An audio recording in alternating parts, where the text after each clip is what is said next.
Can we talk about Joe Rogan for a second? Yeah, let's do it.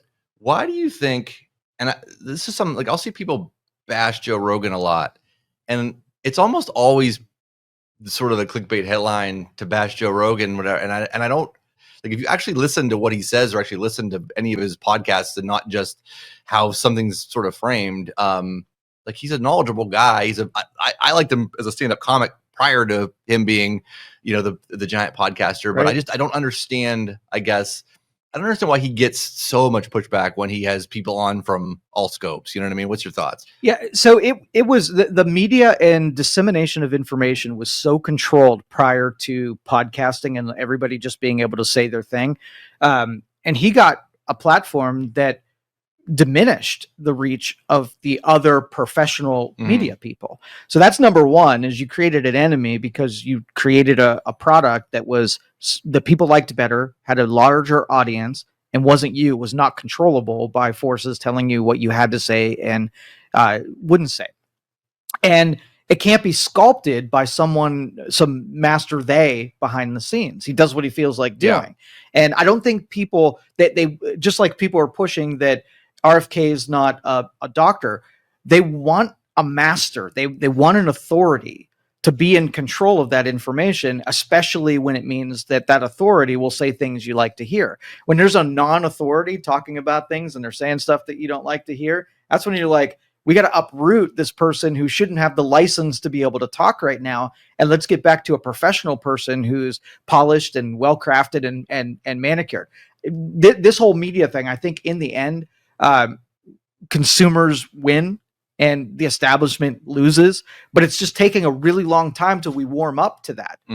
There was a guy, I think it was released yesterday, and he had a lot of criticism that it wasn't balanced, where if you had one part of the discussion, like let's just say somebody said time travel is real, right? We think that he needs to book the next guest, someone who will counter that, someone who will counter that and say it is real. And then through those two conflicting, arguments, the listener will at least be able to weigh both sides of the information. And on radio, that was the case, where if you brought one politician on, you had to bring the other politician and let them weigh it out. It couldn't be skewed. But Joe can take some liberties and just talk to interesting people. His goal is not to be totally balanced. It has to be interesting for the people who are consuming that deal. But it puts you at odds with, do you want your information to be biased? And who do you trust to give you unbiased information? Does your biases come from the gatekeeper, which would be Joe Rogan? If he can get more exposure than the local news, is he gatekeeping and making something more popular just by who he books, not necessarily if the interview's biased or not? Yeah, I mean, I don't know. I don't. He does. He gets a lot of pushback and stuff, but I mean, I see him talking to both sides of the aisle on everything. That's true. Like he's a curious guy trying to find information. Has he had some people that are wacky on there? Yeah, of course he has. Love that. But love it. You know what I mean? Like, but he'll go the other way with it too. If he has somebody that's hard right, he's got somebody that'll come on hard left. Like, but I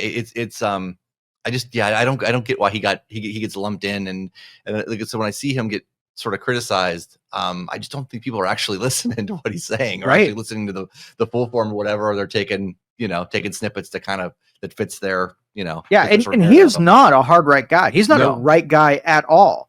But the Democrats want to invent an analog, a Joe Rogan of the left. And they've done this over my lifetime. They always take something like they took a Rush Limbaugh and they created an Air America, right? And they try to make a balancing effect there. The Rush Limbaugh, they made a lot of money, and they would, if he was still alive, he'd still be making a ton of money.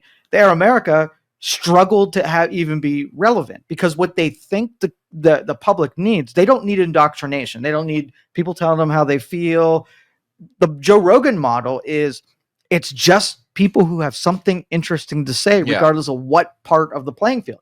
The Democrats would just make sure everything that was said had a liberal persuasion, and the public would be like, this feels, curated. One thing I think the Democrats really screwed up in the last election. I mean, Trump went on Rogan, Trump went on Theo Vaughn. Like they were open to podcasts into that alternative form of media or alternative form of sort of getting information out there. And I think it humanized Trump in a lot of ways that he went on there and that he did that, where I think Democrats, they wanted a more structured sort of thing. Like I think he asked Harris to be on the pocket, but Harris wanted it at the White House or didn't want, you know what I mean? Like it was only going to be an hour, and it was sort of they wanted more sort of control over that, where it was that's exactly what they have would a conversation.